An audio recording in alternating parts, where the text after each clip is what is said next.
नमस्कार। केवी स्टूडियो में आप सबों का एक बार पुनः बहुत बहुत स्वागत है, हार्दिक अभिनंदन है।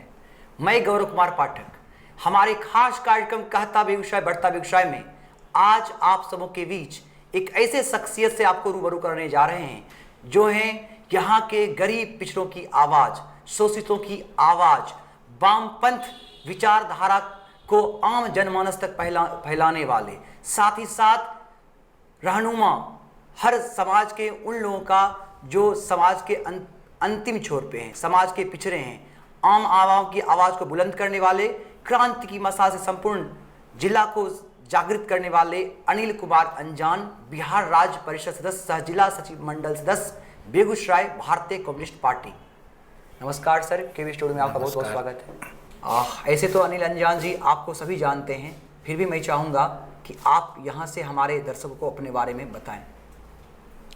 सबसे पहले डॉक्टर रोशन सर के प्रति हम विशेष रूप से आभार व्यक्त करना चाहेंगे और फिर के भी स्टूडियो के पूरे परिवार का हम शुक्रगुजार हैं कि आपने हमें मौका दिया। और अपना क्या बताना, सच्चाई तो यह है कि जब से होश संभाले हैं, हाई स्कूल के छात्र थे, सिहमा हमारा घर हुआ, सिहमा उच्च विद्यालय में ही हमने पढ़ाई की। उसी समय से हम AISF के प्रभाव में आ गए और बाद के दिनों में जब गणेश दत्त महाविद्यालय बेगूसराय के छात्र बने तो फिर और घनिष्ठ संबंध AISF से हो गया। और उन दिनों कॉलेज में क्लास हुआ करते थे। क्लास करने के बाद क्लास ही नहीं बल्कि उसमें से अगर कुछ आधा अधूरा रह जाता था उसके लिए अलग से एक ट्यूटोरियल क्लास होता था और हम लोग क्लास भी करते थे, ट्यूटोरियल क्लास भी करते थे। और उससे अगर मौका मिलता था तो फिर AISF के जिला कार्यालय भी आते थे और उस समय के जो हमारे नेता थे उनसे हमारा जिंदा लगाव था। उसके बैठक में भाग लेते थे, उसके कार्यक्रमों को लागू करते थे और छात्र हित में जो कुछ भी बन पाता था तो उसी समय से हमने आवाज़ बुलंद करना शुरू किया। जी। उसी बीच के दौर में एक घटना घटित हुआ। चाचा के रिश्ता में लगते थे वो कॉमरेड योगेंद्र प्रसाद सिंह, जो बाद के दिनों में वो सिहमा के मुखिया बन गए। और उसी बीच एक मटिहानी के सुभाष सिंह नामक नौजवान को जो दौर था उस समय, आप अगर उस समय का पेपर पत्रिका खोलेंगे तो आप देखेंगे कि तस्कर सम्राट कामदेव सिंह के नाम का तूती बोलता था। वो बिहार सरकार, नेपाल सरकार कहलाते थे। तो उनके जो साथ रहने वाले थे और उनके द्वारा जो जुल्म किया जाता था उसी का एक हिस्सा था कि सुभाष नाम के एक मटिहानी के नौजवान को वो कत्ल करने के लिए वो खींच के ले जा रहे थे। हमारे ही समाज के कुछ एक नौजवान बैठे हुए थे दूसरे काम से, लेकिन उनको ये नागवार लगा और उन्होंने हस्तक्षेप किया कि भाई क्यों इसको पीटते हुए ले जा रहे हो। और यही कसूर था सिहमा के लोगों का, जो उन लोगों को ये लगा कि ये हमारा शिकार है और इसको ये बचा रहा है, छीन रहा है। और अंततोगत्वा वहाँ से मुठभेड़ शुरू हो गया। सुभाष की हालत ये हो गई कि उस समय जो उसके ऊपर वो जो तारकुन का जो हथियार होता है छेबने वाला, जी, उससे जो हमला किया गया तो जो दूध पिलाया गया था हौसले, तो यहाँ से उसको दूध गिरने लगा था। लेकिन किसी तरह से हम अपराधियों के शिकंजे से उसको बचा के लाए और वो बचा भी। इधर कुछ साल पहले उनका निधन हुआ दूसरे कारण से। जी। और वो बचाने में तो हम कामयाब हो गए, लेकिन बड़ी आफत हमने मोल ले लिया। जी। और उसके बाद से लगातार हमला पर हमला, हमला पर हमला गांव पर होना शुरू हो गया। उस समय हमने देखा कि भारतीय कम्युनिस्ट पार्टी एक रहनुमा के रूप में सामने आया। और वो लोग उस जुल्म के मुकाबले खड़ा हो गए। और भारतीय कम्युनिस्ट पार्टी के ही नेता थे कॉमरेड योगेंद्र प्रसाद सिंह, जो सिहमा के मुखिया भी बने। और उन्हीं के नेतृत्व में जो एक लंबी लड़ाई लड़ी गई तो हमारे दिलो दिमाग पर उसका एक असर पड़ा कि जुल्म सितम के मुकाबले अगर कोई खड़ा हो पाता है तो वो भारतीय कम्युनिस्ट पार्टी है, लाल झंडा है। और फिर हम चले गए भारतीय कम्युनिस्ट पार्टी के नज़दीक चले गए, हमने सदस्यता। सर, अभी आपने अपने बारे में जो बताया कि कम्युनिस्ट पार्टी से आपका जुड़ाव हो गया। कम्युनिस्ट पार्टी जो समाजवाद का पुरजोर समर्थक रहा है, वामपंथ की विचारधारा को समाज में फैलाने वाला रहा है, जिसका प्रतीक, क्रांति का प्रतीक, जिसका चिन्ह है लाल, जो समाज में बदलाव का प्रतीक है, तो हम चाहेंगे कि कम्युनिस्ट पार्टी का भारतीय स्वतंत्रता संग्राम में क्या योगदान रहा, अपनी इस पार्टी संगठन के जो सिद्धांत हैं, उनकी जो आदर्श हैं, उनके आदर्शों को समेटते हुए हमारे दर्शकों से यहाँ साझा करें। देखिए, आप जब आज़ादी के दौर में प्रवेश करेंगे तो आज़ादी के आंदोलन में आप देखिए कि 1917 में रूसी क्रांति की घटना घटित हुआ।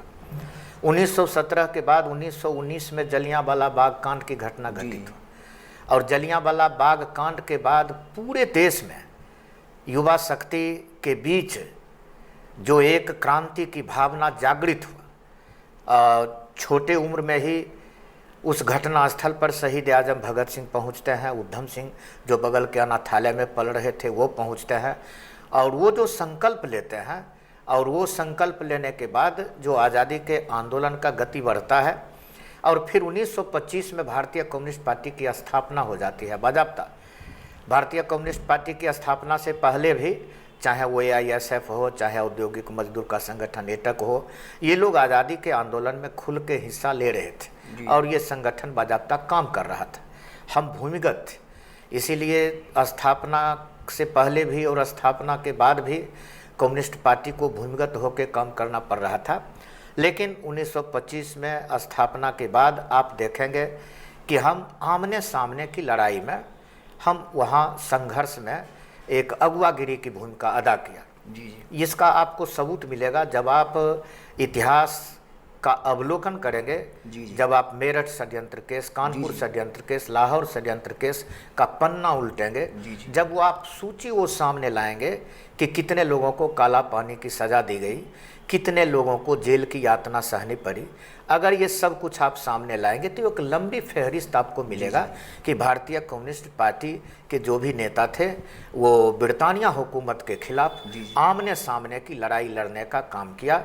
और तो और आप देख रहे हैं कि अजय भवन जो अजय घोष के नाम से है, शहीद आजम भगत सिंह के वो दाहिने हाथ थे।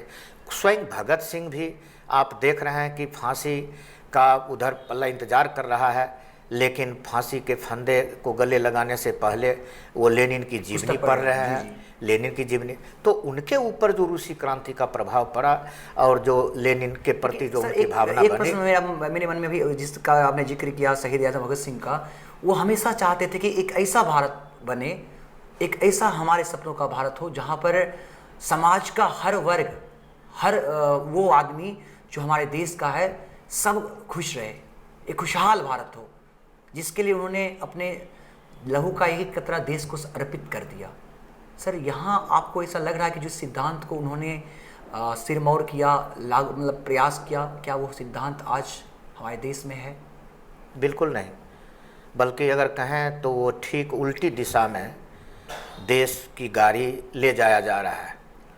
आज भी इनकलाब जिंदाबाद का हम नारा लगाते हैं। सच कहें तो इनकलाब का अर्थ वो नहीं समझते हैं जो इनकलाब जिंदाबाद का नारा लगाते हैं। अगर उन्हीं की भाषा में हम बात करें तो 6 मई 1929 को दिल्ली सेशन जज के सामने शहीद आजम भगत सिंह जब वो इनकलाब जिंदाबाद का नारा लगाते हुए जब वो न्यायालय में आते हैं और जब सेशन जज के द्वारा पूछा जाता है कि भगत सिंह, तुम जो इनकलाब जिंदाबाद का नारा लगाते हो क्या है इसका मतलब? भगत सिंह ने कहा कि मिलॉर्ड, अगर आप इनकलाब का अर्थ जानना चाहते हैं तो आप जान लीजिए। ये गल्ला पैदा करने वाला किसान अगर दाने दाने को मोहताज हो, ये महल तैयार करने वाले मजदूरों को अगर सर छुपाने के लिए एक छत नसीब नहीं हो, ये कपड़ा बनाने वाले मजदूर अगर नंगा बदन हो, जूता बनाने वाला मजदूर खाली पैर चलने पर विवश हो, बिस्कुट बनाने वाले मजदूरों के लड़के बच्चे के हाथ में बिस्कुट नहीं हो, ये दवाई बनाने वाले मजदूर का लड़का बच्चा दवा के अभाव में दम तोड़ रहा हो, तो एक तरफ ये बदहाली, ये कंगाली, और दूसरी तरफ मुट्ठी भर लोग अगर दुनिया की तमाम सुख संपदा पर कुंडली मार के बैठा रहेगा तो कोई फर्क नहीं पड़ता है कि इस देश के तख्तो ताज पर गोरे चमड़े वाले अंग्रेज बैठे हों या कल का दिन कोई काला चमड़ा वाला हिंदुस्तानी ही क्यों न बैठ जाए। हमारी लड़ाई तब तक जारी रहेगी जब तक समता मूलक समाज का निर्माण नहीं होगा, जब तक शोषण विहीन समाज का निर्माण नहीं होगा। ये था भगत सिंह का सपना। बहुत बहुत धन्यवाद सर। सर, आपने बात की भगत सिंह की या उनके साथियों की। आज़ादी से पहले जो भारत के लोग थे ऐसा नहीं है कि मैं ये नहीं कह रहा कि आज उनकी देशभक्ति बदल गई है, भावनाएं बदल गई हैं सर। पहले लोग समाज और देश के लिए जीता था, वो हर क्षण भगत सिंह ने अपने परिवार का त्याग कर दिया, अपना सर्वस्व सुख त्याग कर दिया, ऋण जो देशभक्ति का ऋण था उस ऋण के लिए। ऐसे थे क्रांतिकारी युवा। लेकिन आपको नहीं लगता कि वर्तमान परिदृश्य ऐसा बनता जा रहा है कि व्यक्तिगत स्वार्थ के हितों की चिंता में लोग सिर्फ अपने बारे में सोच रहे हैं, समाज और देश से उन्हें कोई लेना देना नहीं है, जिसके कारण आज जो देश की समाज की बदहाली है वो हमारे सामने है। आपको नहीं लगता कि आज़ादी के बाद नैतिकता में ह्रास हुआ है? बिल्कुल। आप देखें, हम आपको अपने से ही जोड़ के उदाहरण देना चाहेंगे कि हम जब छात्र थे तो एक गणित में हिसाब के रूप में वो आता था कि अगर 1 किलो दूध को हम 5 रुपये की दर से बेचते हैं जी जी, और इसमें अगर आधा किलो पानी मिला दिया जाए जी, तो कितना मुनाफा होगा जी। बात तो हिसाब की है जी, बात तो लेकिन हिसाब जब की आप गौर करेंगे पानी मिलाने की तब आपको लगेगा कि ये हमको हिसाब नहीं बताया जा रहा है, दूध में पानी मिलाने के लिए सिखाया मुनाफा कमाने का। मुनाफा कमाने का। तो जब हम दूध में पानी मिलाएंगे तो फिर दवा में हम गलत चीज़ नहीं मिलाएंगे। जी जी, सीमेंट में हम छाई नहीं मिलाएंगे, हम खाद्य पदार्थ में गलत सामग्री नहीं मिलाएंगे। जी जी, बिल्कुल। यानी कि शिक्षा नीति के माध्यम से हमें भ्रष्ट बनाया गया, हम भ्रष्ट बने। इसीलिए आज के तारीख में और कल के तारीख में ये सीधा फर्क दिखाई देता है। आपने ठीक कहा कि कल के तारीख में अगर हम गुलाम थे तो कम से कम उस गुलामी के खिलाफ लड़ने वाला भी तो लोग था, जी जी, तो लड़ रहा था। लेकिन आज लोग एक तरफ लड़ने का नाटक कर रहे हैं और दूसरी तरफ जो कुछ ज़्यादा ही अगर हम वंदे मातरम का नारा उछल उछल के लगावें, अगर भारत माता की जयकारा करें, तो आप समझ जाइए कि जो कुछ ज़्यादा उछल के नारा लगा रहे हैं। मैं आपकी घटना का जिक्र करना चाहूँगा सर कि एक बार मैंने देखा कि एक बार क्रांतिकारी वही उधम सिंह, भगत सिंह, ये सारे जो क्रांतिकारी थे, उन्हीं में से एक क्रांतिकारी को जब जेल में ये पानी के लिए उनको परेशान किया जाता है, मतलब वो पूरे आमरण अनशन पर बैठे हुए होते हैं और सामने पानी रखा हुआ होता है और उनसे कहा जाता है कि मतलब वो कि भारत के खिलाफ बोलना है, आपको भारत माता के खिलाफ बोलना है, तो उसके खिलाफ नहीं बोलते और पानी के बिना प्यासे रह जाते हैं। ऐसी देशभक्ति उनके मन में थी, लेकिन आज ये नहीं दिखता। बिल्कुल, उन्होंने अपनी शहादत दे दी लंबे अवधि तक आमरण अनशन करते हुए, लेकिन लाख प्रलोभन के सामने उन्होंने घुटना नहीं टेका। और आज तो जो कोई लोग राजनीति में अगर कदम रखते हैं तो सच कहें कि वो पहले ही वो ये ताना बाना दिमाग में तैयार करने लगते हैं कि हमको क्या बनना है और हमको कहाँ तक जाना है। उद्देश्य देशभक्ति नहीं है, उद्देश्य समाज सेवा नहीं है, किसी आदर्श और वसूल के लेके राजनीति करना ये उद्देश्य रह नहीं गया है। बल्कि अगर कुछ भी शेष है तो लाल झंडा में आप ये पाइएगा कि आज के तारीख में भी देखिएगा कि हम लोग जो उम्मीदवार बनाते हैं वो लंबे अवधि तक जो राजनीति के तपे तपाई जो पार्टी के कार्यकर्ता हैं उन्हीं को हम उम्मीदवार बनाते हैं। किसी पैसे वाला का यहाँ कोई जगह नहीं है। और बाकी दल में आप देखिएगा तो पैसा दे के ही वहाँ से वो टिकट लेंगे, फिर पैसा के बदौलत ही चुनाव लड़ेंगे। तो उनसे हम क्या उम्मीद करेंगे कि ये किस तरह से, और फिर जनता से भी हम कितना उम्मीद करें कि नैतिक तौर पर हम इतना गिर चुके हैं। इस बीच में जो रिलीफ टेंडेंसी पैदा किया गया, हमें याद है, हमारे पुरखों ने बताया था कि 1962 में जब हम बाढ़ पीड़ित थे, हमारा घर सीमा हुआ, तो कटाव के वजह से हम विस्थापित हो गए और श्री बाबू वो बहुत प्रयास करके वहाँ से वो जहाज़ पर राहत सामग्री भेजे थे, लेकिन वो जहाज़ लौटा दिया गया गांव की तरफ से। कहा हम लोग रिलीफ लेंगे, यानी एक गलानी की भावना पैदा होती थी रिलीफ लेने से। जबकि उस समय हम लोग दाने दाने के मुहताज थे, तब हमने उस जहाज़ को लौटा दिया। और आज उसी रिलीफ के लिए जो साधन संपन्न आदमी है वही आपको अगली पंक्ति में खड़ा दिखाई देंगे। जिसको पहले मिलना चाहिए उसको धक्का मार के हम पीछे धकेल देंगे। तो ये रिलीफ टेंडेंसी जो पैदा किया गया, कहीं न कहीं मानसिक तौर पर हमको भिखमंगा बना दिया गया, देश मांगने वाला बना दिया गया। हाँ, देशभक्ति की देने वाले की भावनाएं घट गई और हम लोग मांगने वाले की कतार में खड़े। अब देख लीजिए ना, अब उस विद्यालय में जहाँ से सुभाष चंद्र बोस, राम प्रसाद बिस्मिल, अशफाक उल्लाह खां, भगत सिंह सरीखे, बाबा साहेब डॉक्टर भीमराव अम्बेडकर सरीखे जो देशभक्त नौजवान पैदा लिया, अब उसी विद्यालय में पढ़ने वाले छोटे छोटे बच्चे के हाथ में हमने कटोरा थमा दिया। अच्छा, अभी आपने विद्यालय की बात की सर, सामान्य शिक्षा प्रणाली जिसको लेकर हम सभी चाहते हैं देश में सामान्य शिक्षा प्रणाली हो, कई संगठन कई विद्वज्जनों ने भी अपने विचार दिए हैं, तो सामान्य शिक्षा प्रणाली पर से आपका क्या अभिप्राय है सर? हम सीधा सीधी देखते हैं कि हमने जिस आज़ादी की परिकल्पना की थी, जिस आज़ादी के लिए लड़ा, आप देखिएगा कि आज़ादी के आंदोलन में ये गरीब तबका के लोग, चाहे वो किसान हो चाहे मजदूर हो, हर तबका का लोग उसमें शहादत दिया, अपनी भूमिका निभाई। उस समय भी जो लोग बड़े बड़े ज़मींदार थे, जो टाटा बिरला डालमिया हाजी मस्तान सिंघानिया जैसे कुछ मुट्ठी भरी लोग सही, लेकिन जो अमीर घराने के लोग थे वो आज़ादी के लिए लड़ने नहीं गए। आज़ादी के लिए लड़ने कौन गया? जो देश का गरीब तबका था, जो नौजवान था, वो लड़ने के लिए गया। लेकिन उसका तो सपना चूर हो गया। उसके लिए तो जो कुछ काम करना चाहिए ऐसा कुछ कर नहीं पाए। हम अमीर को ही अमीर बनाते चले गए, गरीब को गरीब बनाते चले गए। तो समान शिक्षा प्रणाली से फ़ायदा ये होगा अगर उसी स्कूल में डीएम का बेटा भी पढ़े, एसपी का बेटा भी पढ़े, और एक गरीब जो अंतिम पैदान पर बैठा हुआ व्यक्ति है, मजदूर किसान, उसका लड़का भी अगर पढ़ता है तो एक तो वो हीन भावना समाप्त हो जाएगी और प्रतिभा का समान रूप से विकास होगा। आपके पास पैसा है तो शिक्षा अगर एक बिकाऊ वस्तु बन जाए कि जिसके पास जितना पैसा उतना खरीद लो, तो प्रतिभा तो वहाँ कुंठित होगा। तब फिर हम विश्व गुरु बनने का ख्वाब कैसे देखेंगे और हम देश के विकास की बात कैसे सोचेंगे? इसलिए वहाँ प्रतिभा कुंठित होता है। इसलिए हम लोगों का यह मांग रहा है कि राष्ट्रपति का बेटा हो या चपरासी का संतान, शिक्षा लेंगे एक समान। और आपको अगर कह रहे हैं कि पैसा का अभाव है, तो चलिए पैसा का अभाव है तो बेहतर शिक्षा व्यवस्था अगर आप नहीं दे सकते हैं तो इतना तो कर ही सकते हैं कि उसी स्कूल में कहिए कि तमाम लोग बड़े घराने के बेटा भी जाएं, मंत्री एमएलए एमपी के बेटा भी जाएं। इससे सर एक और फायदा ये होगा कि जो स्कूल की गुणवत्ता है।